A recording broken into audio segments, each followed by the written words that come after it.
બનાસકાંઠા જિલ્લાના વિભાજન બાદ નવનિર્મિત વાવ થરાદ જિલ્લાના વહીવટી તંત્ર દ્વારા આજે એક મહત્વપૂર્ણ બેઠકનું આયોજન કરવામાં આવ્યું હતું। જિલ્લાના વિકાસ કાર્યોને ગતિ આપવા માટે આ બેઠક યોજાઈ હતી। વાવ થરાદ જિલ્લાના પ્રથમ કલેક્ટર જે.એસ. પ્રજાપતિની અધ્યક્ષતામાં આજે થરાદ ખાતે કલેક્ટર કચેરીમાં જિલ્લાની સંકલન અને ફરિયાદ નિવારણ સમિતિની બેઠક યોજાઈ હતી। નવનિર્મિત જિલ્લાની આ પ્રથમ સંકલન સમિતિની બેઠક હતી। કલેક્ટરે આ બેઠકમાં ઉપસ્થિત અધિકારીઓને આવકારીને બેઠકની શરૂઆત કરી હતી।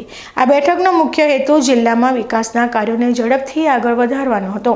બેઠકમાં સાંસદો અને ધારાસભ્યો દ્વારા અગાઉ વિવિધ વિભાગોને પૂછવામાં આવેલા પ્રશ્નો અને તેના અધિકારીઓ દ્વારા અપાયેલા જવાબો પરત્વે વિગતવાર ચર્ચા કરવામાં આવી હતી।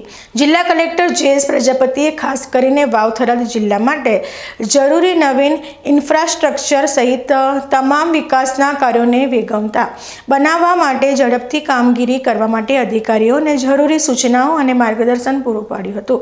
આ મહત્વપૂર્ણ બેઠકમાં સાંસદ ગેનીબેન ઠાકોર, જિલ્લા વિકાસ અધિકારી કાર્તિક જીવાણી, જિલ્લા પોલીસ અધિક્ષક ચિંતન તેરૈયા, અધિક જિલ્લા કલેક્ટર ટી.કે. જાની સહિત જિલ્લાના અમલીકરણ અધિકારીશ્રીઓ ઉપસ્થિત રહ્યા હતા। આ બેઠક દ્વારા વાવ થરાદ જિલ્લાના વહીવટીતંત્રએ વિકાસના કાર્યોને અગ્રતા આપવાનો સ્પષ્ટ સંકેત આપ્યો છે।